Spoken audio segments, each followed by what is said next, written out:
இறந்ததுக்கு அப்புறமா மனுஷங்க நரகத்துக்கு போகணுமா சொர்க்கத்துக்கு போகணுமான்னு தீர்மானிக்கிறதே இந்த கோயில்ல இருக்க கடவுள் தான். அதுவும் இந்த கோயில் நம்ம தமிழ்நாட்டில் தாங்க இருக்கு. முக்கியமா சித்ரா பௌர்ணமிக்கு இவரை தரிசனம் பண்ணிட்டு தான் போன இவ்வளவு பக்தர்கள் வந்திருக்காங்க.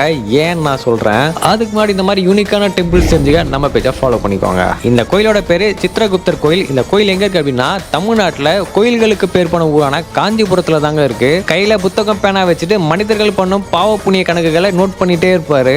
மனுஷங்க இறந்ததுக்கு அப்புறமா பாவ புண்ணிய கணக்கெல்லாம் பார்த்துட்டு யம தர்மராஜா கிட்ட கணக்கு கொடுப்பாரு. அதை வச்சுதான் நீங்க நரகத்துக்கு போவீங்களா சொர்க்கத்துக்கு போவீங்களா டிசைடே பண்ணுவாங்க.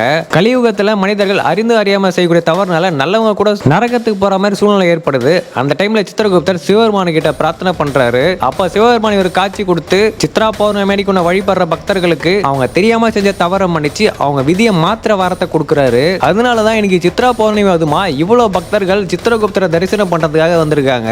நானுமே அவரை தரிசனம் பண்ணிட்டு வந்துட்டேன். ஆனா கணக்கு வழக்கு எல்லாமே அவர்கிட்ட தான் இருக்கு. நம்ம தெரிஞ்சு பண்ணோமா தெரியாம பண்ணோமான்ட்டு அவரோட நோட் புக்ல தான் இருக்கும். உங்க வாழ்க்கையில நீங்க நிறைய தப்பு பண்ணிட்டீங்க, திருந்தி வாழணும் ஆசைப்பட்டீங்கன்னா மறக்காம சித்ரகுப்தரை தரிசனம் பண்ணுங்க. கண்டிப்பா உங்க விதியை மாத்திர பவர் அவர்கிட்ட இருக்குங்க. மறக்காம உங்க ஃப்ரெண்ட்ஸ் ஃபேமிலியோட இந்த கோயிலை விசிட் பண்ணுங்க. தெரியாத நிறைய பேருக்கு இந்த வீடியோவை ஷேர் பண்ணி விட்டுருங்க.